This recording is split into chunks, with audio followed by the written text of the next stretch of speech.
एक एक कचौरी गुब्बारे की तरह फूली हुई, बहुत ही क्रिस्पी क्रंची। हलवाई की वो सारी टिप और ट्रिक्स जो कि कचौरी को क्रिस्पी खस्ता बनाती है। और आज की कचौरी मटर की कचौरी तो है ही, साथ में मटर की कचौरी चाट है। मटर की कचौरी बनाने के लिए सबसे पहले हम मटर को बॉईल करेंगे।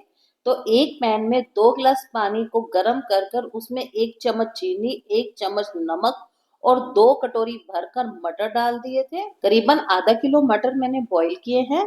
मटर को एक बॉईल आने के बाद करीबन 3 से 4 मिनट तक अच्छे से बॉईल कर लिया था। अब मटर पूरी तरह से सॉफ्ट हो गए हैं, तो मैंने इसे एक स्ट्रेनर में छान लिया।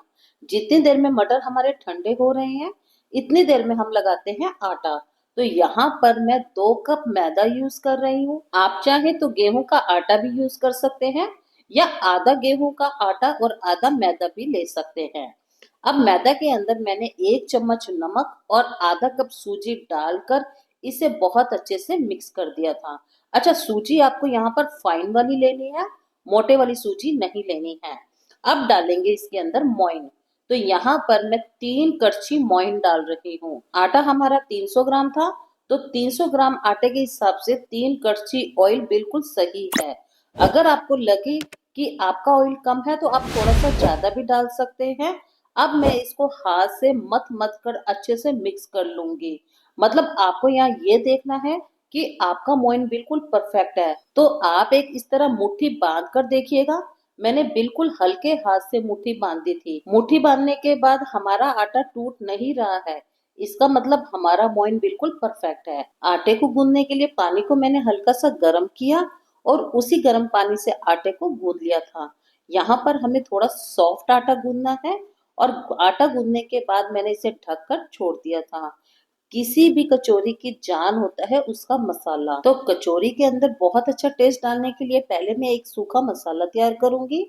एक पैन के अंदर 3 से 4 सूखी हुई लाल मिर्चें, 1 चम्मच अजवाइन, 2 चम्मच सौंफ, 2 चम्मच साबुत धनिया, 3 से 4 लौंग, 8 से 10 काली मिर्चें और करीबन 1 से 1.5 चम्मच कसूरी मेथी डालकर इसे बहुत अच्छे से रोस्ट कर लिया था।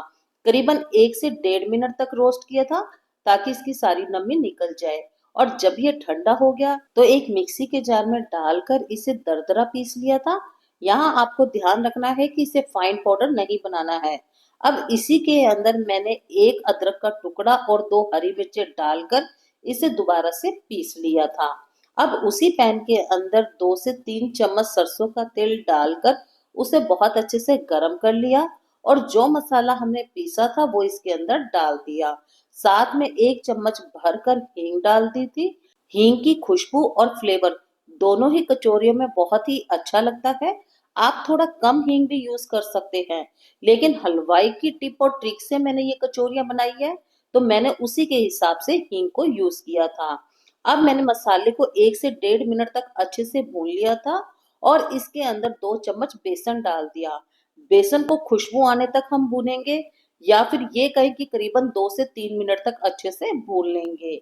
इससे क्या होता है, मटर के अंदर जो नमी रह जाती है बेसन उसे एब्जॉर्ब कर लेता है।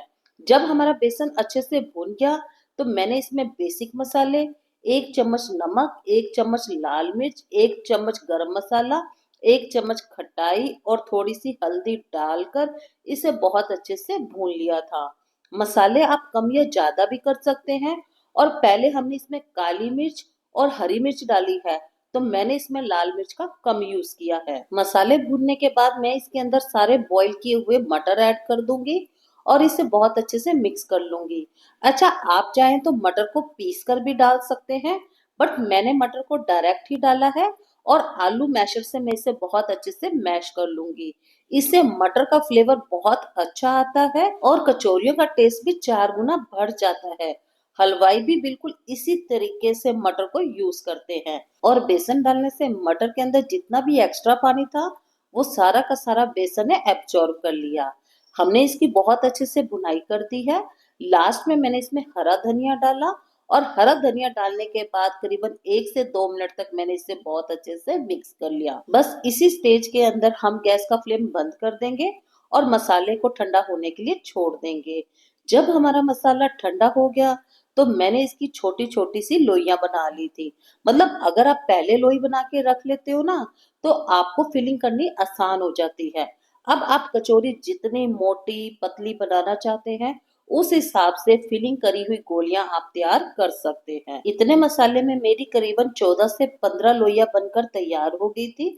इधर हमारा आटे ने भी रस कर लिया था तो आटे को मैंने एक बार बहुत अच्छे से लोच दे दिया है। मटर की कचौरी और मटर की कचौरी चाट की रेसिपी अगर आपको पसंद आ रही है और आप मुझे YouTube पे देख रहे हैं तो प्लीज मेरे चैनल को लाइक कीजिएगा, सब्सक्राइब कीजिएगा, एक बेल का आइकन दिख जाएगा उसे जरूर प्रेस कर दीजिएगा ताकि मेरी वीडियो का फ्यूचर नोटिफिकेशन आपको मिल सके। और अगर आप मुझे फेसबुक पे देख रहे हैं तो प्लीज मेरे चैनल को लाइक कीजिएगा, फॉलो कीजिएगा। अब मैंने एक लोई निकाली है, करीबन 60 से 70 ग्राम की एक लोई होगी। अब उस लोई को मैंने अच्छे से गोल गोल कर लिया था। अब एक फिंगर और थंब के साथ साथ मैं इस लोई की कटोरी बना लूंगी। कटोरी बनाने से आपकी जो फीलिंग है वो बहुत अच्छे से भरी जाती है। आप चाहें तो इसे बेल कर भी बना सकते हैं, लेकिन इस तरीके से हाथ से बनाते हैं तो कटोरी बहुत ही आसानी से बन जाती है। अब जो हमने फिलिंग का गोला बना के रखा था वो इसके अंदर रख दिया है और इसको बहुत अच्छे से बंद कर दिया है। जिस तरीके से हम मोमोज को ऊपर से बंद करते हैं उसी तरीके से हमने इसको बंद कर दिया है। और ऊपर से थोड़ा सा आटा एक्स्ट्रा था, या तो आप उसे दबा दीजिए या आप उसे निकाल लीजिए। तो मेरे को थोड़ा एक्स्ट्रा लग रहा था इसीलिए मैंने उसको निकाल कर साइड पे रख दिया है और अपने पाम की हेल्प से इसको धीरे धीरे दबा रही हूँ। हमें बहुत ज्यादा नहीं दबाना है, नहीं तो तलते हुए कचौरी फट जाएगी। इसी तरीके से मैंने अपनी सारी कचौरियों को तैयार कर लिया था। अब एक कढ़ाई के अंदर मैंने ऑयल को गरम कर लिया था। अच्छा, ऑयल को आपको बहुत ज्यादा गरम नहीं करना है, यहाँ पर ये हल्का ही गरम होना चाहिए। और जब मैंने इसके अंदर कचौरियां डाली थी तो वो बिल्कुल नीचे थी। धीरे धीरे जब ये सिक रही थी तो सीखते सीखते कचौरियां अपने आप ही ऊपर आ गई थी। अल्टते पलटते हुए मैंने इसे सेक लिया था। अच्छा, आपको ये एक बात और ध्यान रखनी है कि कचौरियों को आप लो फ्लेम पर ही सेकेंगे। अगर आपने फ्लेम को हाई कर दिया तो कचौरियां तो सिक जाएगी बट अंदर से कच्ची रह जाएगी। अगर हम कचौरियों को लो फ्लेम पे सेकते हैं तो वो अंदर तक पूरी तरीके से सिक जाती है, मतलब वो कच्ची नहीं रहती है। बातों ही बातों में हमारी सारी कचौरियां सिक गई थी। देखिए कितना आलिशान कलर आया है और कितनी क्रिस्पी बनी है, वो मैं आपको आगे दिखाती हूँ। कचौरियों के एक बैच को तलने में मुझे करीबन 10 से 12 मिनट लग गए थे, लेकिन 10 से 12 मिनट के अंदर कचौरियां हमारी बहुत ही क्रिस्पी बनकर तैयार हुई थी। इसी तरीके से मैंने दूसरा बैच भी डाल दिया था। अब मैं एक कचौरी आपको तोड़कर दिखाती हूँ कि कचौरी हमारी कितनी क्रिस्पी बनी है।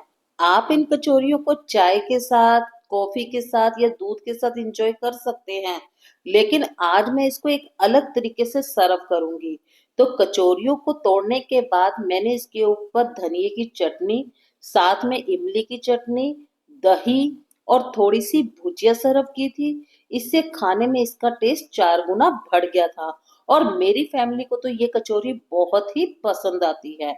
एक बार मेरे कहने से आप ये कचौरी बनाकर देखिएगा और मुझे कमेंट में बताइए कि आप ये कचौरी कैसी बनी। Thank you.